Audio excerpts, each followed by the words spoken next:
हमारे एक मित्र कहते हैं कि शुद्ध प्रेम सिर्फ भगवान ही कर सकता है, इंसान नहीं। तो मैंने सोचा क्यों नहीं इसी विषय पर आपके साथ कुछ बातें कर ली जाए, आपको कुछ अनुभव भी शेयर कर लिए जाए, है ना। सत्य क्या है उसके दर्शन करवा दिए जाए। सामान्य मनुष्य के लिए तो ये बात एकदम सच है, पर क्या हम सामान्य हैं? क्या हम वाकई ही उतने सामान्य हैं कि प्रेम का अनुभव तक नहीं कर सकते हैं? तो आइए मित्रों मेरे साथ इस जर्नी में। इस चैनल का नाम ही हमने जब प्रेम योग रखा हुआ है तो इसके पीछे कोई ना कोई कारण है ना। मैं आपको अपनी जर्नी के सारे अनुभव और अपनी समझ या मैंने जो भी पाया, जहाँ पे शुद्ध प्रेम का अनुभव मैंने कैसे प्राप्त किया, वो हर एक बातों को, हर एक विचारों को मैं आपसे शेयर करती जाऊंगी। आप मेरे साथ यहाँ पर जुड़े रहेंगे, आपके सभी सवालों की, आपकी सभी समस्याओं का समाधान भी मिलता जाएगा।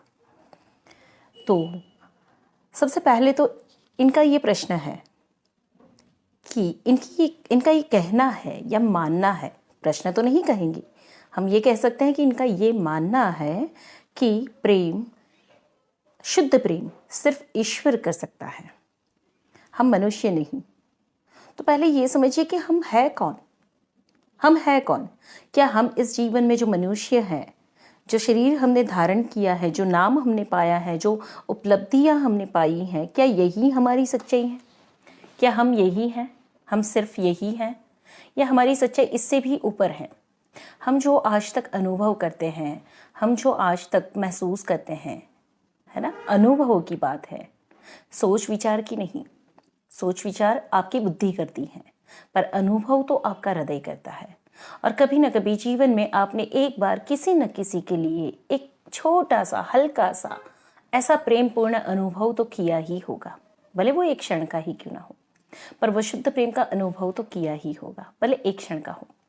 हाँ, ये कह सकते हैं कि उससे ऊपर, उस अनुभव के ऊपर आपके कुछ विकार लद चुके होंगे। हो सकता है आपको वो हासिल ना हुआ, हो सकता है आप उसमें जी नहीं पाए, या हो सकता है वो आपके हाथ से छूट गया और वहाँ पर आप नाराज़ हो गए, या तकलीफ़ें आपके जीवन में वैसी की वैसी बढ़ गई। आप अपने अज्ञान दशा में वैसा ही जीवन जीने लगे जैसा हमेशा से आप जिए थे। उस प्रेम को प्राप्त करने की या उस प्रेम को और गहराई से अनुभव करने की कभी आपने कोशिश ही नहीं की हो। ठीक है, तो यहाँ पे सबसे पहला मेरा प्रश्न ये है, क्या हम सामान्य मनुष्य है या हमने अपने आप को सामान्य मान लिया है? हमने इस जीवन की सच्चाई को ही परम सत्य समझ लिया है ना? क्योंकि हम एक सामान्य मनुष्य नहीं हैं। जो शक्तियाँ ईश्वर की हैं, उन्हीं शक्तियों के स्वामी हम भी हैं।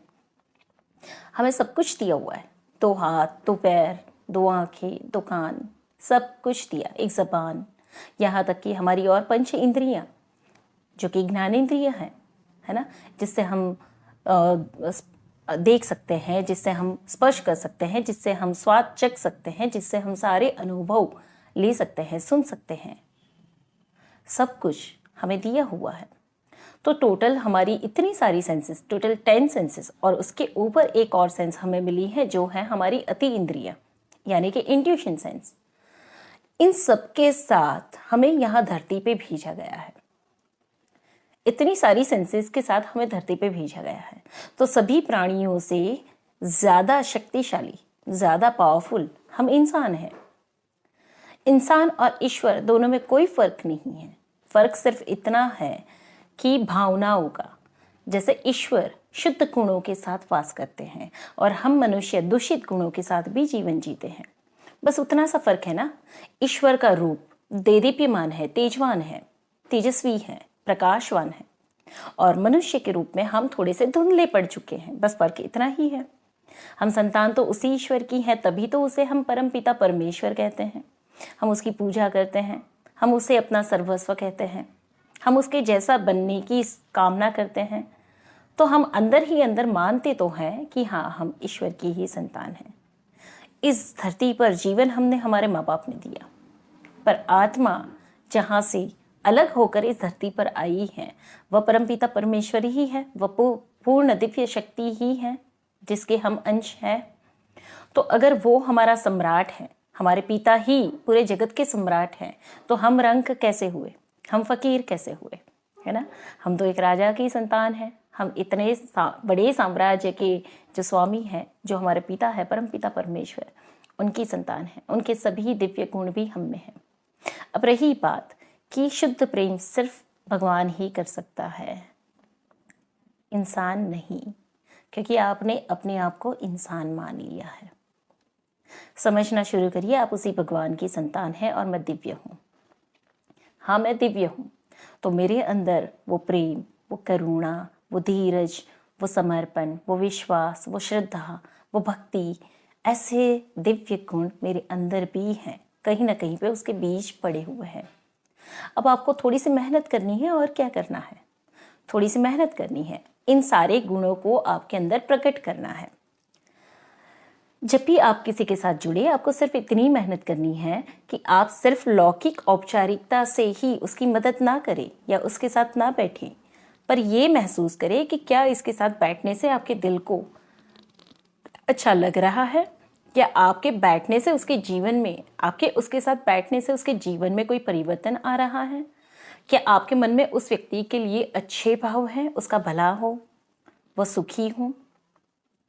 बस एक एक व्यक्ति के साथ इतना करते जाइए और देखिए आपके अंदर कैसा प्रेम प्रगटेगा।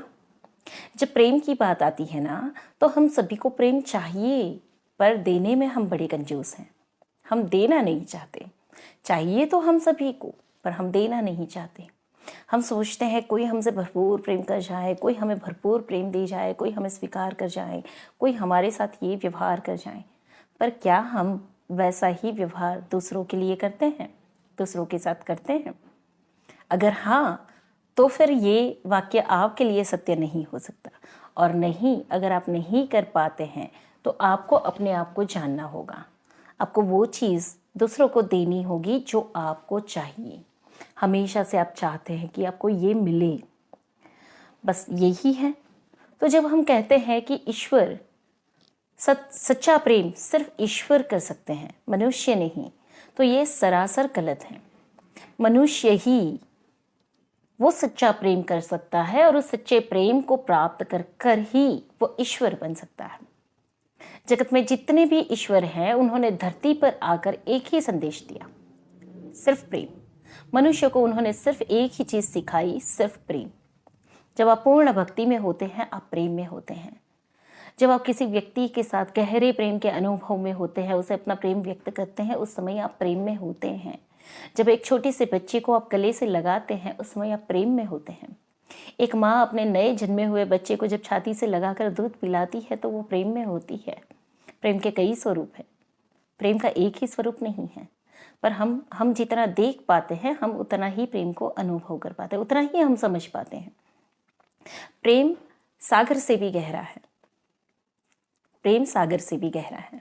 और प्रेम का अनुभव करना ही इस जीवन का सबसे श्रेष्ठ कर्म है। प्रेम को व्यक्त करना ही आपका इस जीवन का सबसे उत्तम कर्म है।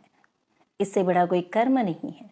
अगर कुछ पाना है, बहुत से लोग आते हैं जो कहते हैं कि लाइफ पर्पस हमें जानना है, और मेरा जवाब एक ही वाक्य में ख़त्म होता है कि लाइफ पर्पस यानी कि कर्म क्षेत्र आपका चाहे कुछ भी हो, पर उस कर्म क्षेत्र में अगर प्रेम ना हो तो वो आपका जीवन का मकसद नहीं है।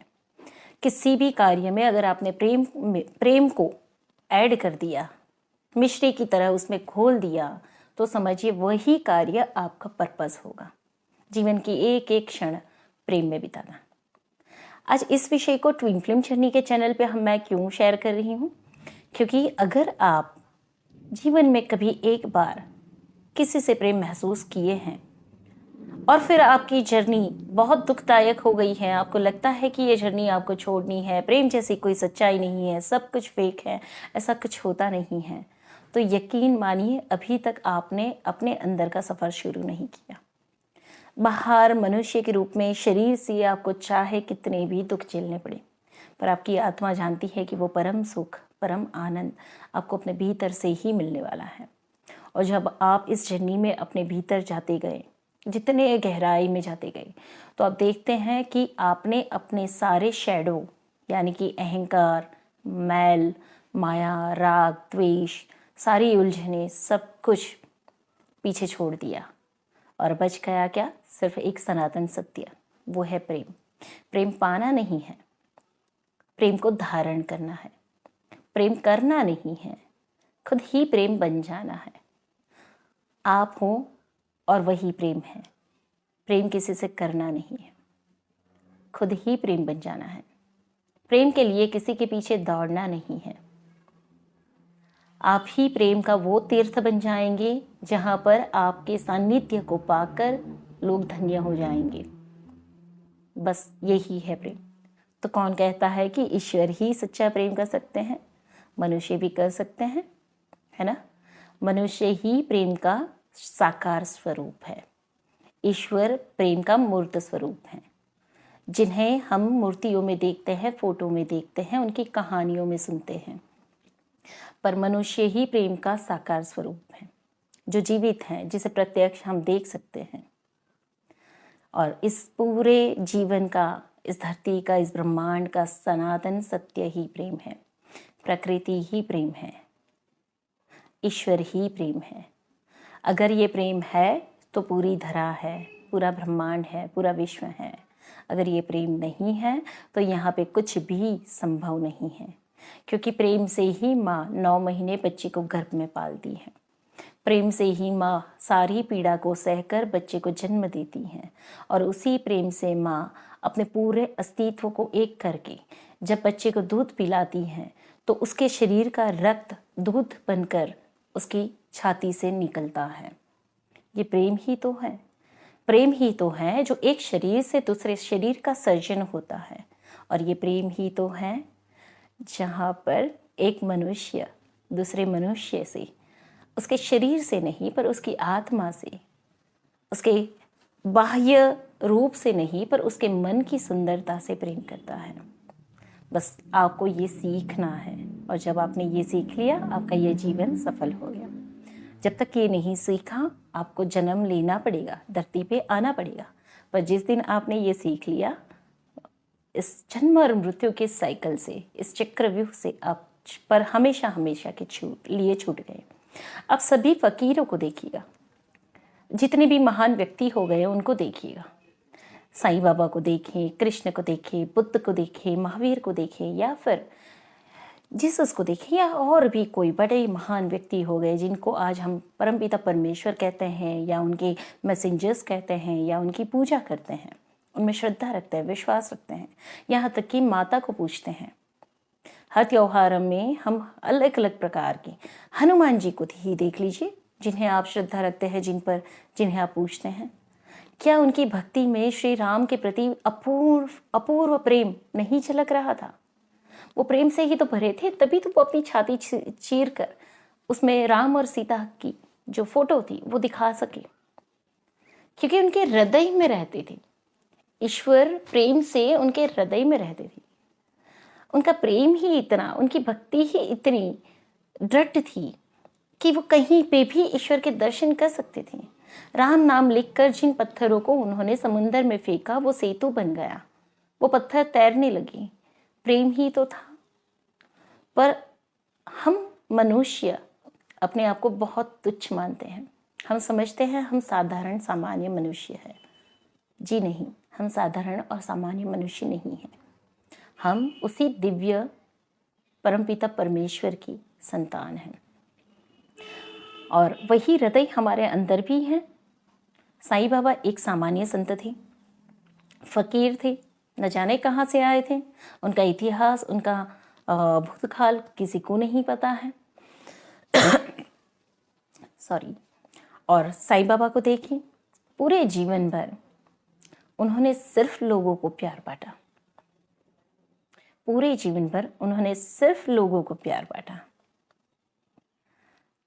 बदले में लोगों का प्यार पाया, पर कई बार घृणा भी पाई। पर वो तो सिर्फ एक मैसेंजर थी, लोगों को संदेश देने आए थे कि एक फकीर भी राजा हो सकता है, दिल का राजा, जो प्रेम जैसी समृद्धि से भरपूर हो सकता है। और उन्होंने लोगों के बीच में रहकर लोगों के साथ प्रेम किया, लोगों को प्रेम सिखाया, प्रेम बांटा। उनके जीवन को अब उन्होंने जिया। अब उनके जाने के बाद उनके बड़े बड़े मंदिर हैं, हजारों भक्तों की भीड़ है।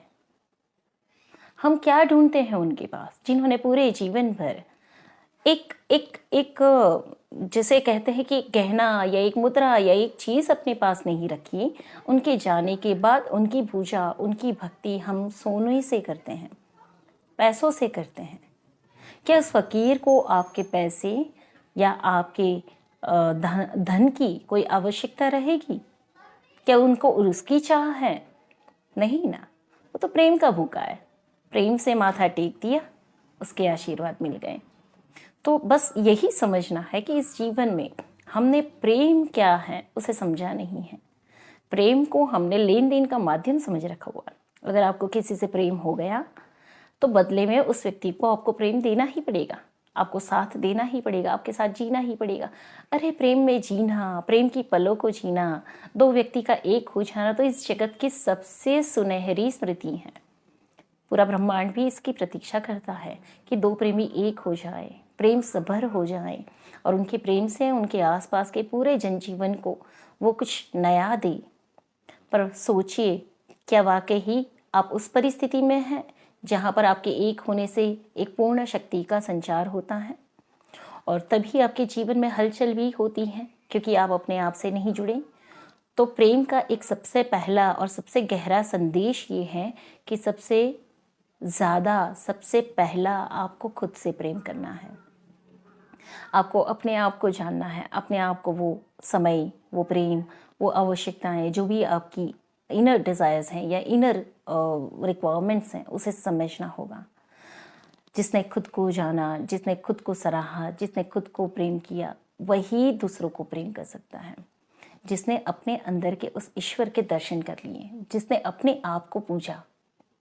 सबसे पहले मुझे अपनी पूजा करनी पड़ेगी, और वो अहंकार से नहीं, वो पूर्ण प्रेम के साथ।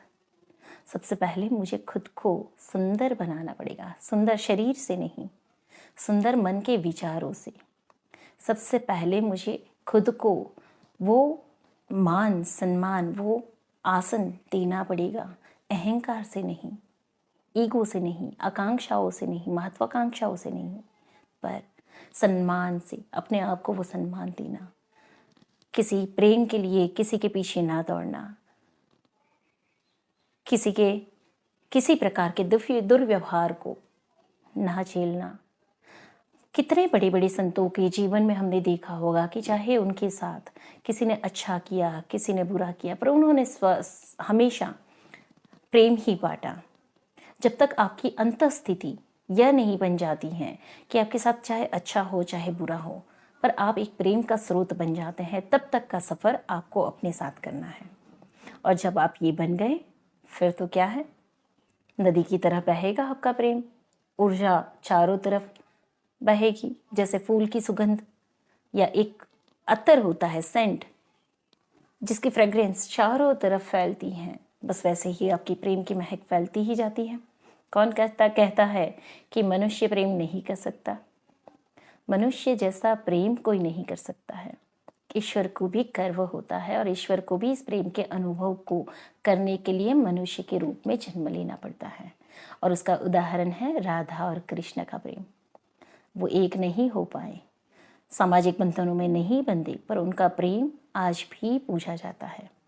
कृष्ण को कहीं पे लड्डू गोपाल के नाम से, कहीं पे उसे अपने भाई के नाम से, कहीं पे द्वारकाधीश के नाम से, कहीं पे रणछोड़ के नाम से, या कहीं पे किसी भी रूप में, या राधा कृष्ण के रूप में ही उन्हें पूजा जाता है। उनके प्रेम को ही तो पूजा जाता है। अब नारायण की कम पूजा करते हैं, पर कृष्ण की पूजा ज़्यादा करते हैं। क्यों? राम और सीता की पूजा ज़्यादा करते हैं। क्यों? तो कि उनकी पवित्रता, उन दोनों के बीच का प्रेम, उन दोनों का अटूट संबंध, यानी कि ईश्वर को भी अपने प्रेम को पाने के लिए, अनुभव करने के लिए, या फिर व्यक्त करने के लिए मनुष्य रूप में ही आना पड़ता है। और यही सच्चाई है। धन्यवाद।